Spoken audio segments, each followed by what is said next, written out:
Welcome to the World Marketing Summit. This is the first one done digitally, and we have 60 marvelous top marketers gathered to speak and to you and to share their findings and their ideas about how to improve your marketing and business impact. I myself will turn to the problem of COVID and how COVID and the pandemic is affecting our customers and our lives. And I will hopefully show some strategies and tools that are used in making your business success greater. So we'll now turn to my ideas for you. I wanted to start with a little bit about my recent work, in case you're not aware of it. And Marketing 4.0 pretty much summarizes my thinking about marketing as of 1 or 2 years ago. We are going to be publishing Marketing 5.0, and I'll make some comments about that shortly.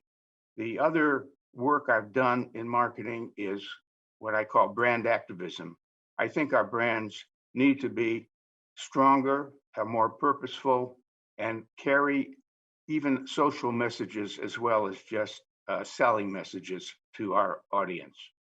But let me move on, because I'm going to want to discuss 3 specific ideas.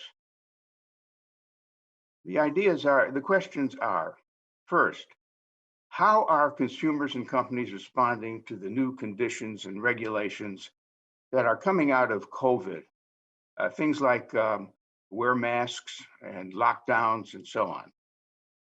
2, how fast will your nation, and we're talking to some hundreds of nations, how fast will your nation work toward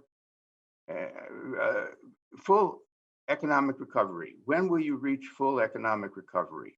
And 3, how will capitalism as a system and marketing as a discipline be affected by this pandemic?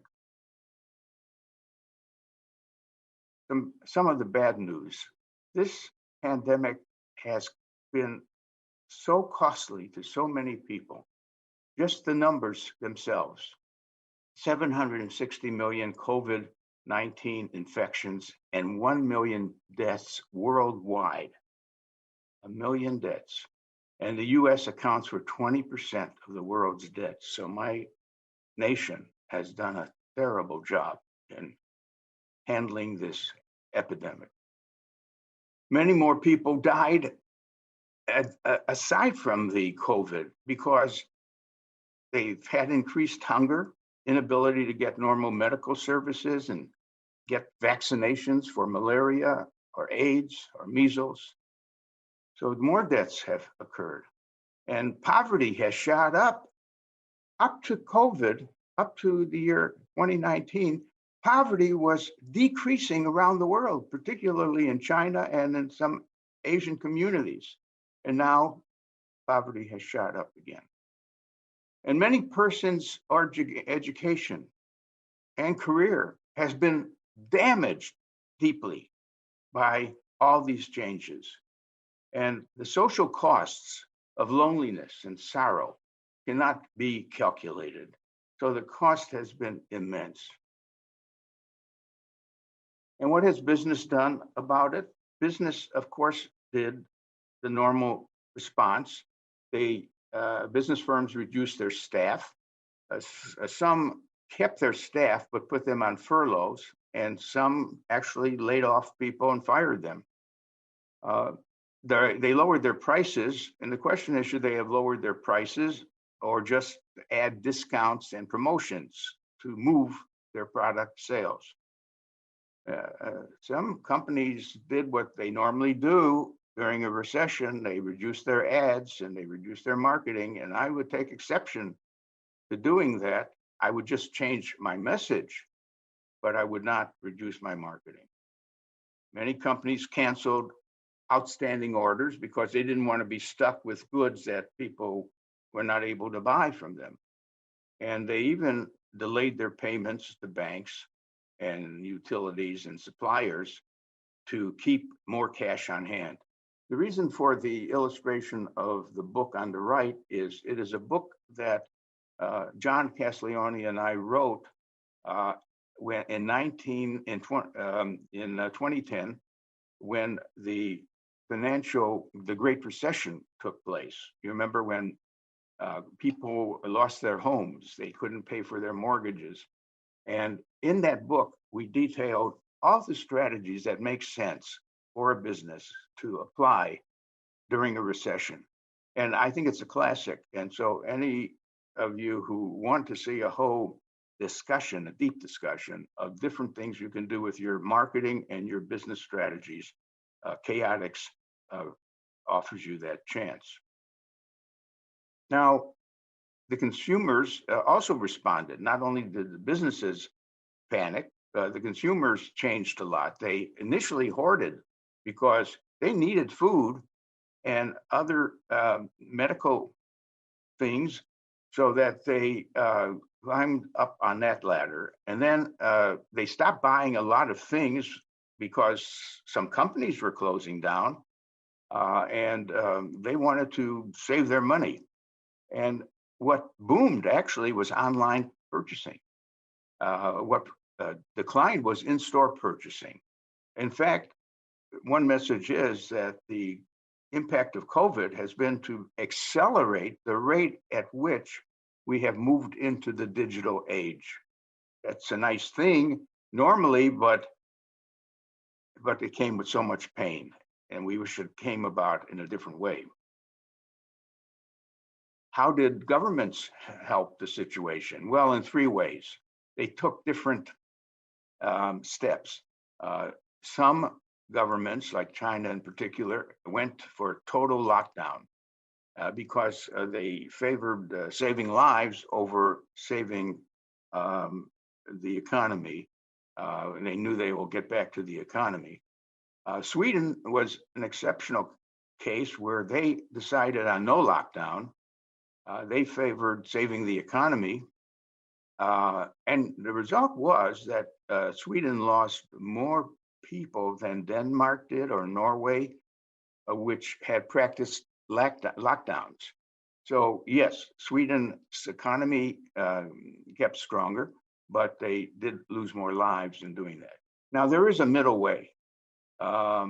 Just tell people who are over 65 in poor health to stay home, wear a mask, keep social distance, wash their hands often, and so on. And don't let gatherings take place of more than 10 people. And even then, they should stay 6 feet apart and wear masks. And then make sure you keep the essential industries going. You need some workers, and make sure they're working their plant or their business with masks and cleaning of facilities and so on. And then the hospital should increase the number of beds available and the needed medical equipment for this kind of crisis, and have a sufficient number of doctors and nurses on staff. So those are, I'm in favor of the middle way, and that's what we find more companies and countries are doing. Let's look at just this graph because in the comparison between the United States and the European Union, you can see that many European countries did much better than we did. They peaked where we peaked, but we stayed at a very high level, and they brought it down because they did much more lockdown and much more testing and tracing of who was getting ill. Now, even in Europe, if we would distinguish just between two countries, Germany and England, Germany did so much better than England. Germany immediately went into testing, widespread testing and tracing of who are the super spreaders, whereas England, like the United States, didn't do much of that. And so there was a great difference in the number of infections and deaths. So the pandemic has exposed so many weaknesses in our economies. First of all, health systems are woefully inadequate to have enough beds and enough staff to meet, especially pandemics and so on. Then many companies now are part of global sourcing. They don't make the stuff they need. They get it at lower prices by buying these products from abroad. But now countries are realizing that some essential products have to be made at home, even at higher cost. Certainly, this is a finding in the United States that we have got to make our own medical supplies and certain other things, even if they're priced lower abroad. And what about the safety net in your country? Do you have social assistance, unemployment insurance? Do you have food banks, places people can go who are hungry to be getting some food? We need to develop better for the poor and for the working class, social safety nets when things like this happen. We have to look at the banking system and make sure that banks are reserving a high enough level of cash to be able to finance businesses that need help and need to borrow money. Banking systems are always subject to panic, and they have to show that they have reserves to meet cash needs. And then every country seems to need a better government, better leadership, better staffs, better technology, because the death rate and the infection rate was quite different in different countries, often because of the leader, the head of the government, making the right decisions as opposed to the wrong decisions. So let's look at what happened to consumer behavior and what happened to company behavior during this period. First, let's look at consumer behavior. Of course, we know that some companies had to close down temporarily or permanently. Some brands and stores have vanished. And many customers are shifting to lower cost brands. Now, you may say, well, that's where working class people and poor people buy their things. But do you know it's included the middle class? The middle class has been shrinking. The middle class, which is used to medium quality brands, not the highest and not the lowest, are abandoning the middle brands. So it almost implies that a company ought to either focus on making lower cost versions of and brands, or luxury goods. There's really not three, but two groups. Either you make something that is affordable, or you make a luxury version of it, but not a middle class version. We can debate that. Consumers are doing more online ordering than in-store shopping. And what does that mean? That many stores are half empty, if they're open at all. And you're paying, as a store, a lot of money for no customers or few customers. What's the future of in-store shopping when more and more people get used to getting any goods they want from a company like, say, Amazon, which sells you everything you could want except a car, basically? Why do in-store shopping? Well, in-store shopping will come back once we get the pill developed and people are safe and can shop in stores, but it won't be back to the level it was with full employment. Customers also have changed. They're much more sensitive to health and food issues and germ avoidance. And frankly, they are saving more money now. First of all, some people are working at home with the agreement of their company, and so they're eating at home. They're not traveling and spending money on buses or subways to get to and from work. So there may be more money saved. And of course, it makes sense to save money because you worry about another pandemic. And actually, the fact that they say there's more saving means there's less spending than would potentially take place. And that's good and not good. Consumers are learning something new, that their home is the center of their lives for not only food, but for entertainment, and even because they're working for a company, but at home. So homes are going to get more important and more will be spent on improving the home life and for families. Consumers are doing more work and sociability using Zoom and FaceTime, and that makes a lot of sense. Thank God for those, because even though we are avoiding in-person meetings, we can still see our friends and our co-workers on Zoom and FaceTime and so on. And finally, consumers are paying more attention to not only the COVID, daily reports about that, but the next big epidemic will be, whatever you want to call it, it's climate change. That's a big, big problem that's just next to us. COVID and climate change. And of course, racism has become a very big issue and should be faced. And then the elections, which are taking place in different countries, get a lot of attention. Now let's see what some consumers have done about the new life in the economy. I have separately shown 5 different groups that have responded. I haven't any data on how big the groups are. They may be small now and be getting bigger later, but the first group is life simplifiers.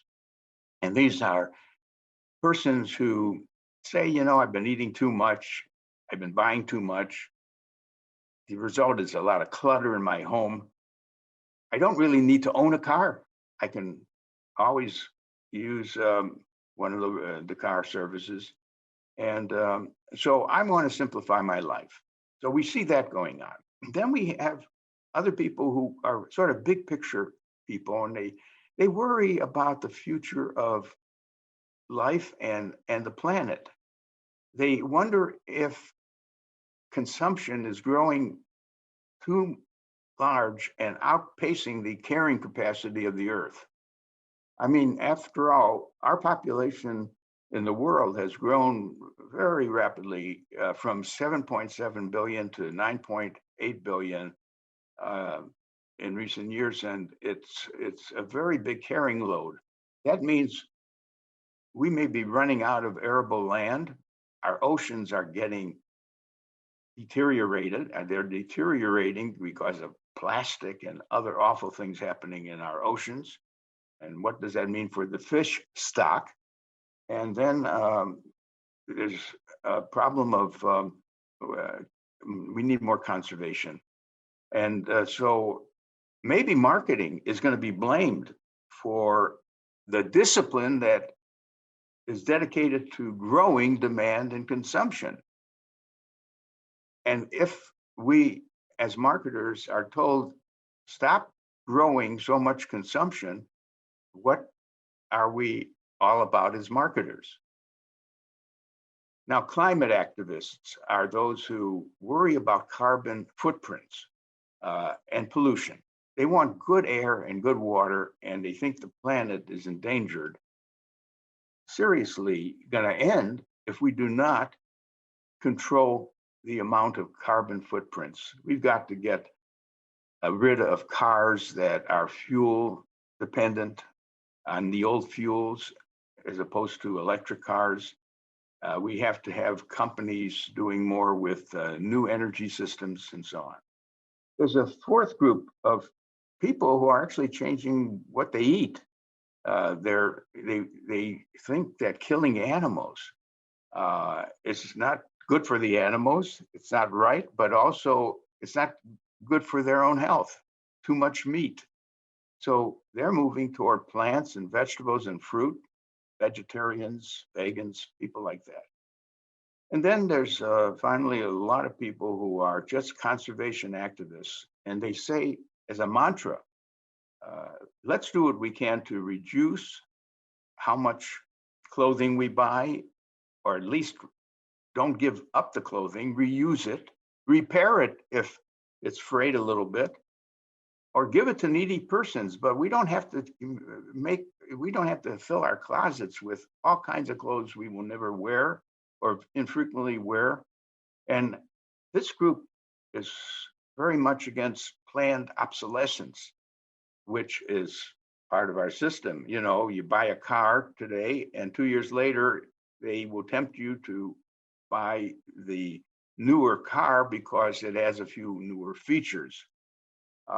And there's even a company in Spain, I think it's Zara, that they issue new clothing every 2 months. And they tell the young people, come into the store, see what you like, and buy it now, because 2 months later, and maybe it's not 2 months, maybe 2 weeks later, I think it's 2 weeks, this is our new clothing line for this 2 week period. And if you like something, it's not going to be around after 2 weeks.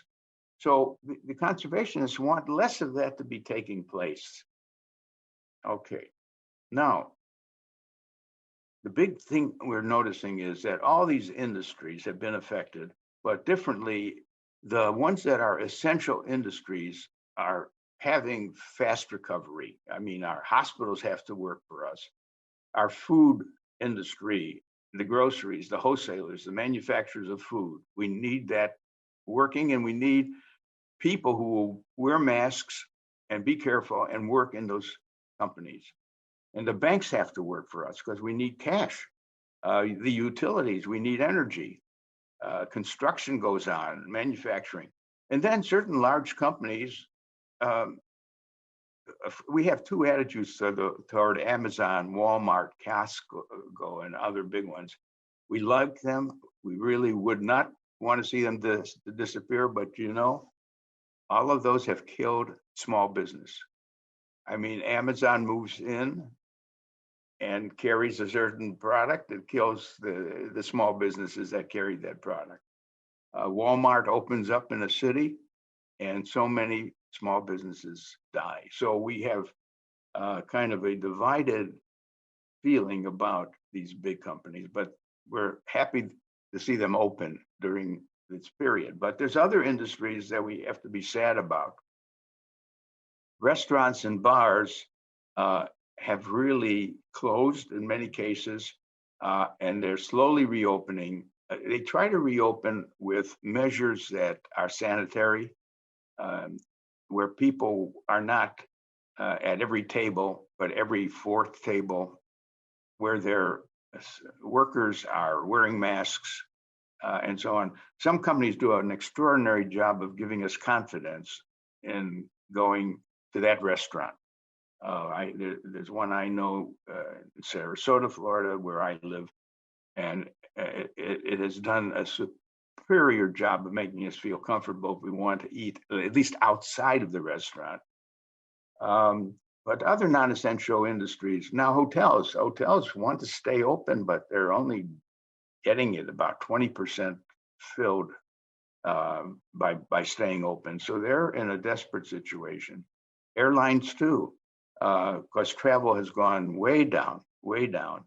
And we have these big businesses, hotels and airlines, asking for federal help, I mean, handouts to save them.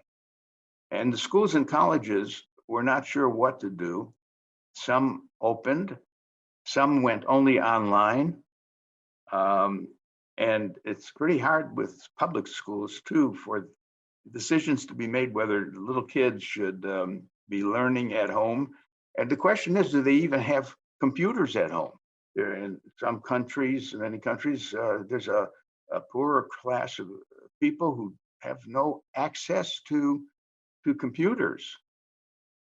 Museums have to decide whether to stay closed or open. Even churches are suffering, religious places, because people really shouldn't go in crowd on Sundays in big crowds back to the church, and many churches are not knowing what to do with their empty space.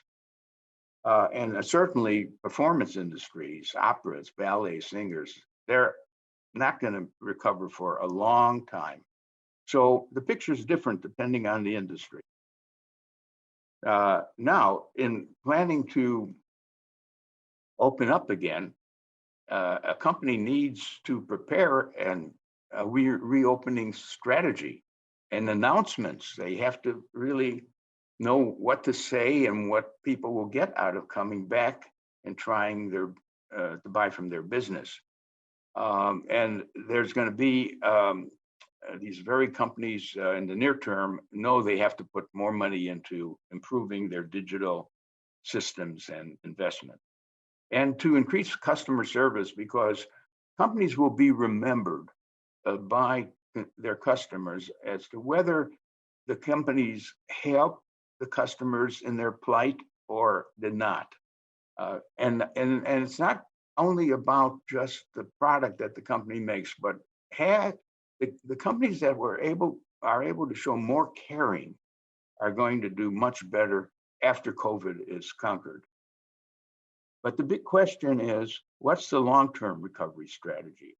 If you're a company, what do you think the future level of demand and cost will be in your market? And then you got to decide whether you want to grow that market that you're in or that product that you make, or stay the same, be careful, or get smaller because demand won't be that high. Actually, to sell your business, perhaps, maybe it's a wise thing to sell it if there's some buyer around, or just close down and walk away. So those are recovery issues. Now, the decisions you're going to make as marketers, the first and biggest one is, what is your assumption about the length of the COVID period? How long will it be a major curse on all of us? And when will the solution, the pill, arrive? And how fast will it be distributed to the whole population? So those are, because if you are pessimistic about and you feel the virus will be around for a long time and the pill won't arrive for a long time, it will make a difference in your decisions on what markets to stay in, what products to keep and expand, what your value proposition should be to attract customers to your business. The market reopening message and features will depend on what you think of the future of the COVID-19. And so about what do you want to do with your price and your promotions and customer guarantees, and what risks are you taking for whatever plan you develop? It's based on your assumption about virus length and pill arrival time. And you hope that these other decisions are low risk if you were wrong about the arrival time of the ending of the virus and the arrival of the pill. In other words, you want to make a plan which is not a disaster if you made the wrong assumption about virus length and pill arrival time. Now, as far as marketing tools and so on, I'll be brief. Here are the ones to notice: that you're going to need to make more use of AI, artificial intelligence, more use of social and digital media, more use of algorithms that will make decisions that you would have made, but they work to save you time because they're smart enough to, looking at the conditions, make the right decision even in your absence. And then you're going to have to really look at the possibilities of improving your business success with sensors. You know, sensors, nowadays people can walk toward their home and the door will open, or their car will open. or temperatures will be changed by sensors. So we're going to have this whole new world of sensors. Artificial AR and VR, virtual reality and augmented reality. You know, those glasses you put over your eyes and you get a dramatic learning situation about a new product that people want to know more about. You could see it demonstrated with these glasses, and we call that, virtual reality. Robotics are going to be bigger. In Japan, they make a business out of robotic pets, so older people can be sitting down with a cat and feel it's almost a real cat as company. NLP is natural language work. You know how we call Siri on our phone or Alexa. These are conversations. We ask Siri to find out what the weather is. That's natural language work, and that's going to progress. And then chatbots. You may put a question to actually not a person, but to a machine, and it will answer you intelligently. We actually think that future psychiatry might be you will be talking to a chatbot with your problems, and it will answer and make suggestions to you. Marketing automation, more things will be done with all of these other tools, algorithms, and so on, to reduce the normal kinds of decisions that you have to make. We have to always study how customers journey to us and to map those journeys. And those journeys consist of stops at different touch points on the way to purchase. I mean, anyone buying a car, you wonder, how did that person decide to come to our Honda dealership? What were the steps that person took? Were we successful with each touch point on the way to finally deciding to visit our dealership? Because we have to be perfect. For example, if the person came all the way to our dealership because he has an interest in a Honda, and our salesperson who we chose to talk to was a bad salesperson, then that touch point kills the sale. Every touch point has to be well managed, and we have to know what they are. There's a lot of work in personas to help us really get a feeling for Mrs. Consumer or Miss Consumer. A persona might be built around a woman who's 35 to 45 years old, who's middle class and married and has 2 children. And we want to know how to address such a person. So we build a persona. And then there's content management. We're always sending not only sales messages to our customers, but things that might interest them to make their lives better. We're working on that. That's really a newer feature of marketing. We're also noticing that some people on social media have a lot of influence on other people. You take some famous singers and so on, they have such huge followings. And if you learn that Lady Gaga uses a certain perfume, you're going to adopt that perfume possibly as a woman. But the thing is, that has turned into a commercial thing where big influencers are working with companies to be paid for using certain products. Is this legitimate? We have to question that. But now there are more people trying to build up very big followings, big networks, so they can maybe go to a particular company and say, I'm influencing a lot of people to use your product. Watch for neuromarketing. We have at my university, Northwestern University, a wonderful faculty member who knows so much about how the brain works, the human brain, and how to know what impact anything we might use or say will have on that person. how a particular ad versus another ad affects the person's interest and attention and possibly buying the product. One other thing, lean marketing, very good idea. Don't spend great amounts of time to make a perfect product to introduce to the market. Learn by doing. Make a simple version. Put it out to a few people. See their response. You'll learn that it could be made better. Now make it better, but put it out again. See if the response is better or you got new ideas. So lean marketing is a iterative process of not tying everything up with one major perfect product that takes you 3 years to prepare. No, do lean marketing. Now, let's move on. What shape will your recovery take? The best shape it could take is a V shape. What does that mean?